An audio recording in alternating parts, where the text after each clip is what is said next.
Hello and welcome to Lunchtime Politics. I'm Kayode Okikiolu here in Lagos. First, the highlights. Well, it's day 2 of protests at INEC office in Rivers State as the PDP continues its demonstration over inspection of election materials. The event even taken a fetish turn while the APC governorship candidate Toye Cole heads to Abuja to petition INEC's headquarters. And the Imo State Labour Party Assembly candidates up in arms against the Independent National Electoral Commission, INEC, in the state over election outcome and petition. And youths call for 90% political appointments in Taraba State Governor-elect's cabinet. Well, we'll begin with the protest by the People's Democratic Party, PDP, in Rivers State, which continues unabated. As though yesterday's demonstrations were not enough, members and supporters of the party are occupying the roads leading to the state office of the Independent National Electoral Commission, INEC, demanding joint inspection of electoral materials and issuance of certified true copy of result sheets. In addition to these demands, the PDP is also seeking the arrest of the APC governorship candidate, Mr. Toye Cole, whom they accuse of allegedly leading thugs to attack them during the protest yesterday, killing one person. They say the party has submitted a petition to the Commissioner of Police seeking his arrest and prosecution. According to the protesters, some of whom camped overnight, the protests will be sustained to avoid a situation in 2016 where they say that evidence from the police was reportedly used to overturn the electoral victories of the PDP in the state at the appeal court.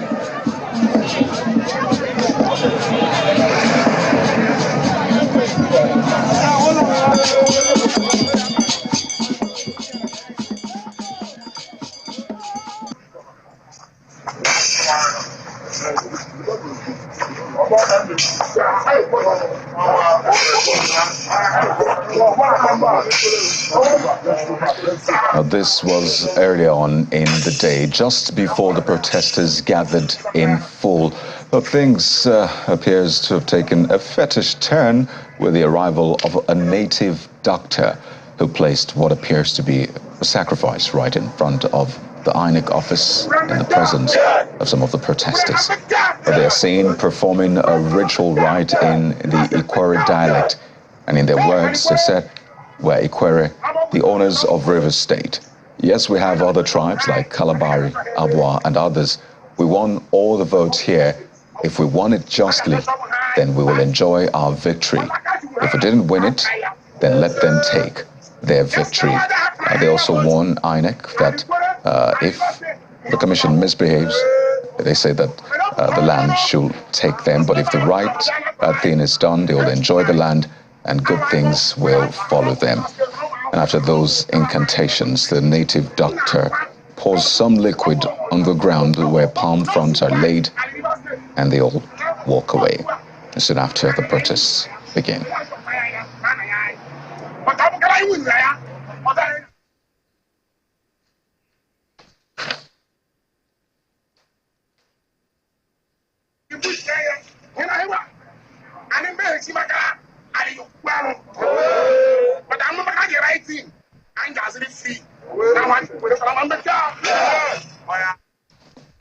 In the meantime, INEC's resident electoral commissioner in Rivers State, Mr. Johnson Sinikem, has advised political parties to visit its local government offices for inspection of election materials where they are domiciled.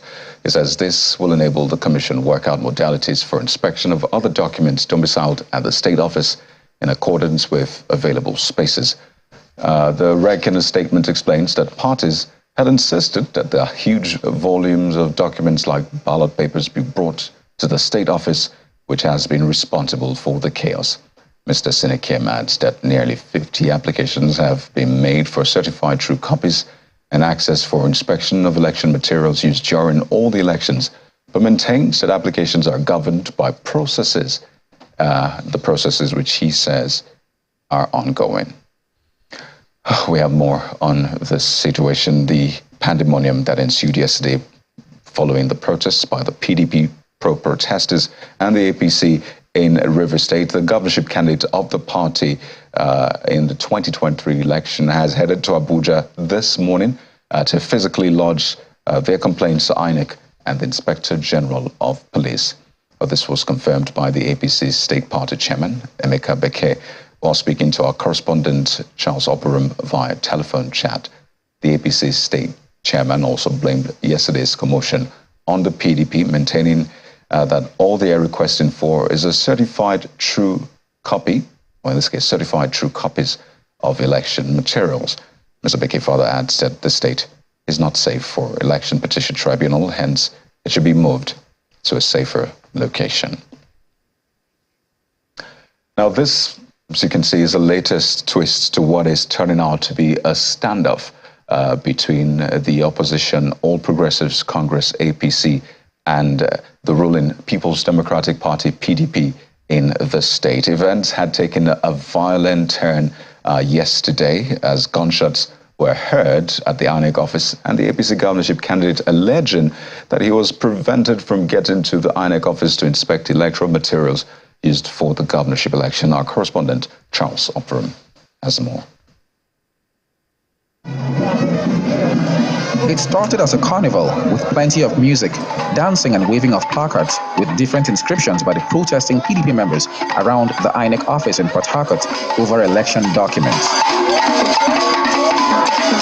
While later, the governorship candidate of the All Progressives Congress, Mr. Tony Cole, sets out to INEC State Office to pick up certified true copies of election documents to prepare his case. And then this happens under GRE flyover,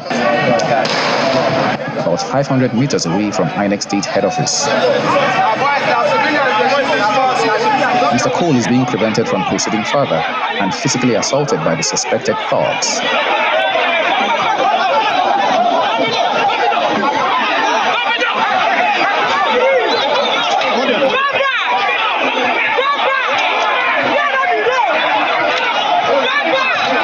Some of his vehicles are smashed and his entourage beats a hasty retreat to the APC secretariat to avoid further escalation. The first thing was that they began to assault me. They came out, a woman grabbed my shirt, then they began to pull me from the back, started throwing, first they were using water and all of that, then they began to throw food, and the next minute they started throwing stones. Next thing after that, we started hearing gunshots.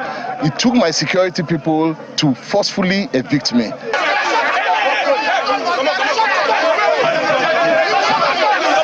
And not too long after this interview at the APC Secretariat, another chaos erupts as a group led by the River State Deputy Speaker break through the security barricade heading straight to the APC building.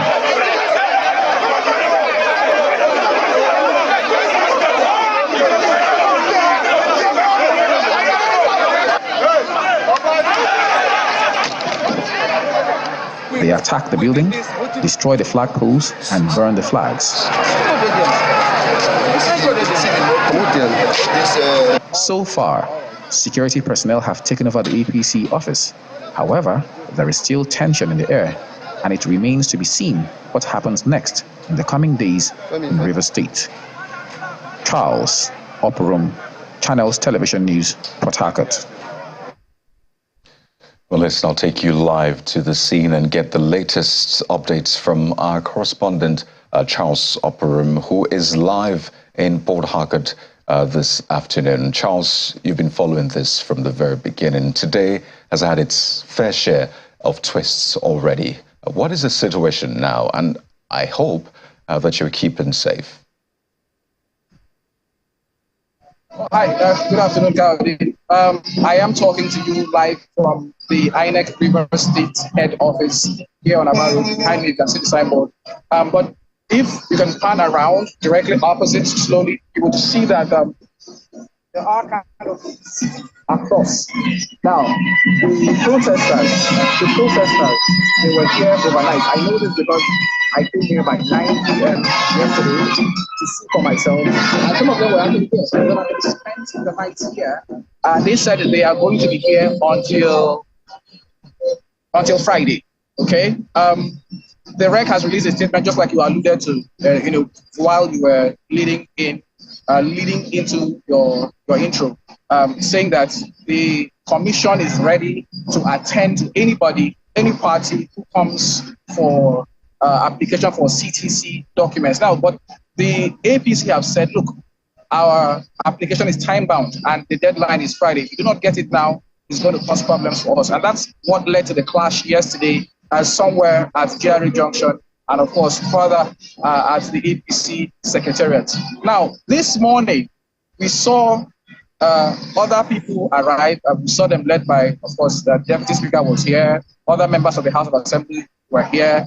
The chairman of the Korean local government was also here, and they are insisting, that whatever kind of inspection must happen in connivance must be all parties inspecting the materials. However, when I spoke to the chairman of the APC here in Rivers State, he told me that the PDP were mistaken, that APC did not apply for inspection of the material, that what APC applied was the documents, the CTC document, the certified true copies, have to be given to them for them to file their cases in court. But that what the PDP are doing is actually not what they're asking for. Now, I don't know what to call that, did I say juju or whatever, that was brought here this morning, just like you showed in the video earlier. It was brought here to the INEC office, and the libations were poured and everything was done, and eventually the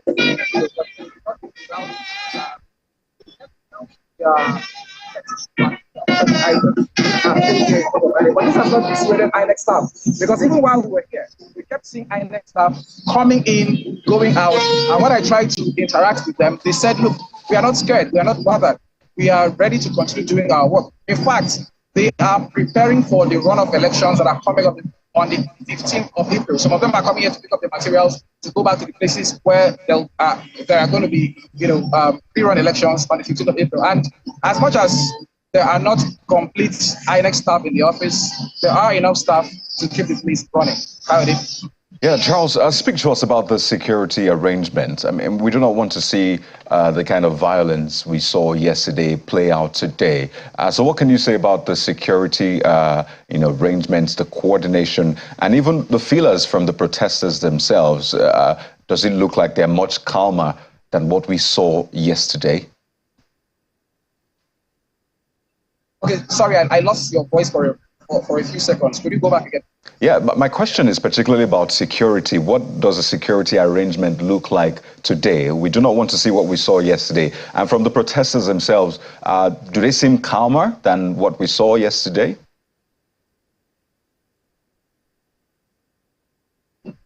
Okay, so as I speak to you right now, there are vehicles, military vehicles in front of the office, soldiers from the 6th Division of the Nigerian Army parked directly in front of the INEC office.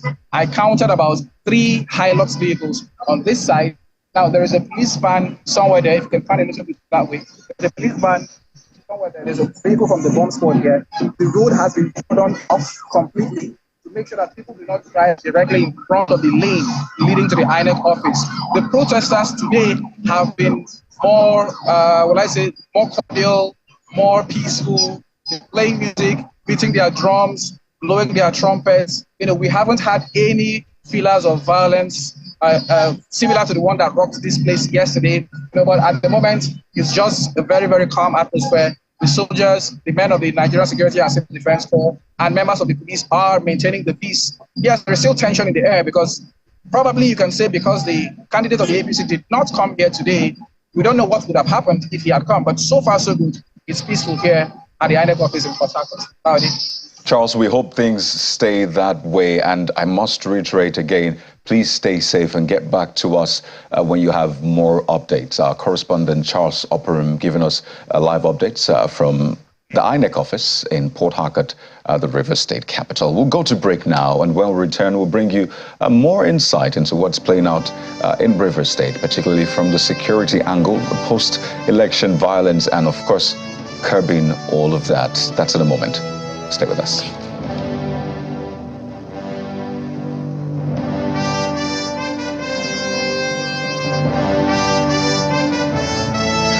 Well, welcome back to the program. Let's get some more insight into the protests, the security situation, and the post-election matters unfolding in River State. We're joined on the program this afternoon by a security expert, Mr. Roy Okedevie, who joins us virtually. Good afternoon, and thank you for joining us on the program.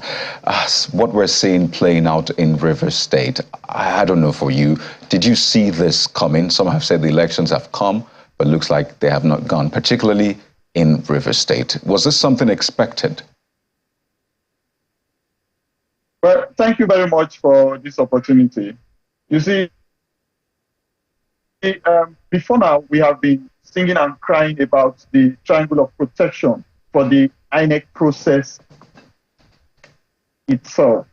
You know, Nigeria is prone to any kind of violent protest when due process is truncated, you know, and we saw how the elections rolled out, and the committee set in place right now to address the electoral grievances of the people. It's still dilly-dally with giving out any kind of results or process on the traction it's taking, you know. And take you back a little, you remember that during the electoral processes, the voting processes, there were violence. Violence erupted between agency personnel and perceived thugs. Violence erupted between voters in a community. And we expect that those arrested would have begun to sink to the law. And we also expected that those that evidence were captured while they were trying to truncate the electoral processes would also have been seen to be answering cases to the law. And these are going to show a very negative body language to the people, and more violent protests will erupt. So it looks like this is a question of proper repercussions when people engage in violence, and you think that this is why we're seeing perhaps an escalation on that side. So maybe it wasn't done right then. What must we begin to do now so we don't have a worse situation on our hands? As I speak to you right now, we must do the right thing.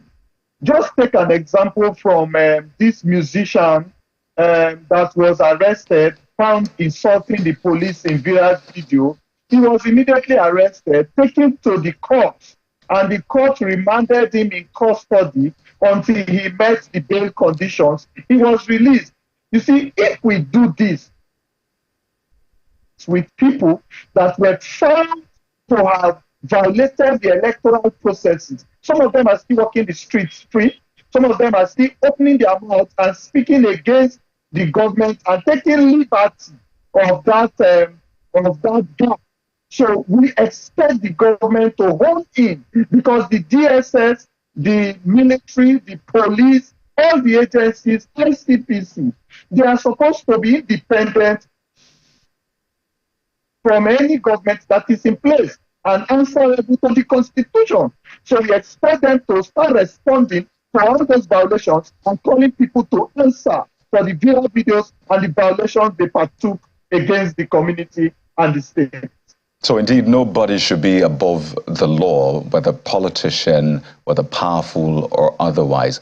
I'd like to refer you to a statement made by the Inspector General of Police. Last week, he had a meeting with the state commissioners of police. It was the very first after the elections. And, you know, in that meeting, the IGP said the meeting was held actually as a result of threats to national security by some political actors whom he said are trying to undermine the peace of the country after the election. So that speaks to post-election violence, and it looks like we're seeing something of that nature in River State. After giving out that statement, what is expected of the police in collaboration with the military, such that, you know, this projection is nipped, maybe not in the bud, but before it's full grown?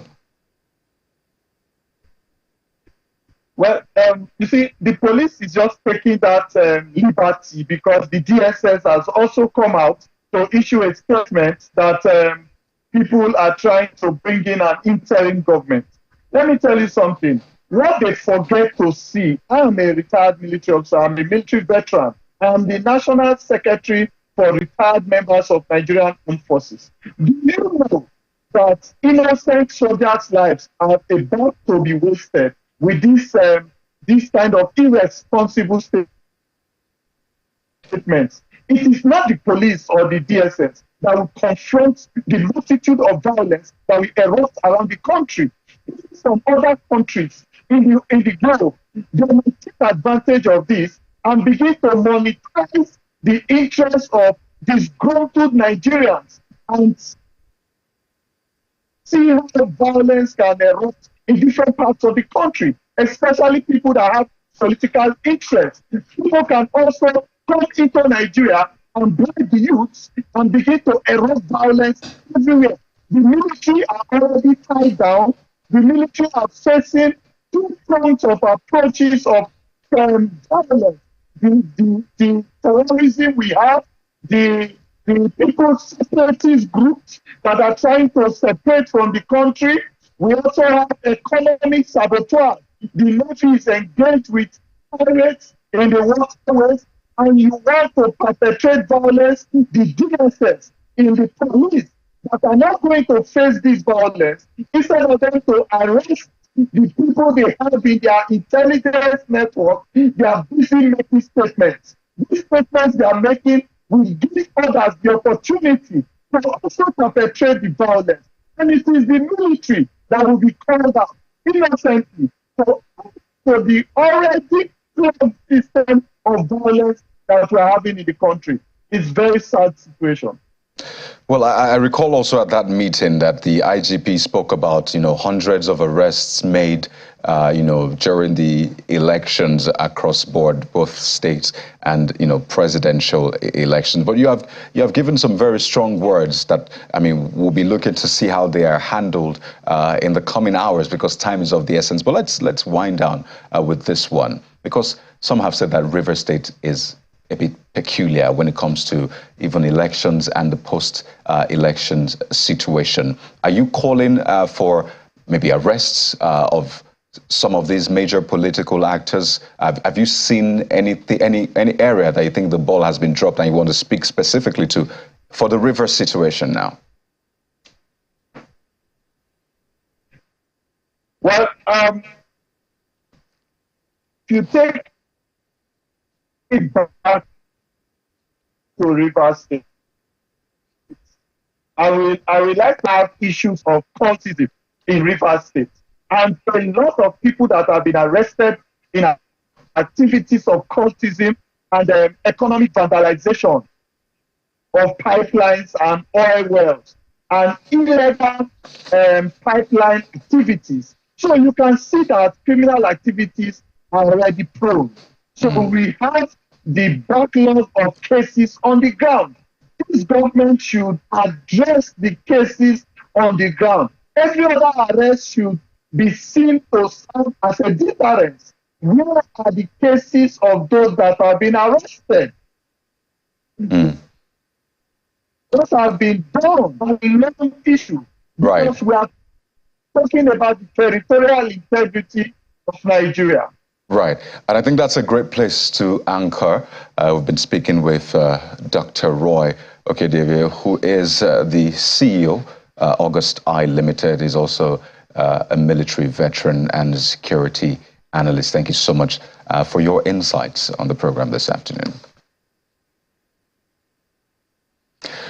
Well, let's bring you some more politics, this time in Imo State, where the Labour Party's candidates in the March 18th State Assembly election are alleging that there's a deliberate plot by the INEC's resident electoral commissioner in the state to frustrate their efforts in reclaiming their mandate in court by refusing to provide them the certified true copies of electoral materials needed to tender in court within the stipulated time. This was said at a press conference in the state capital, Owerri, where they expressed a dismay over what they term unprofessional conduct exhibited by the INEC in Imo State during elections, and they accuse INEC of colluding with the ruling APC in the state to rig the elections and truncate the will of the people. But the INEC has since responded to these claims. The resident electoral commissioner in the state, Sylvia Agu, says the allegations are baseless and she calls on those who allege this to come out with the facts and proofs of her working with the APC to subvert the will of the people. Let's now bring you some more political stories from across the country. President Muhammadu Buhari has been sympathizing with former governor of Abia State, Senator Orji Uzor Kalu, over the death of his wife, Ifeoma Ada Kalu. The president commiserates with Senator Kalu and family, friends, and associates, urging them to trust in God for comfort and care during the very difficult period of pain and deep reflection. The president believes the testimonies of Senator Kalu's late wife, the fear of God and charity, should provide strength for the family, knowing that she lived well and served the will of the Almighty. And the president of the Senate, Ahmed Lawan, has expressed shock and sadness by the news of the death of the wife of Senator Orji Kalu.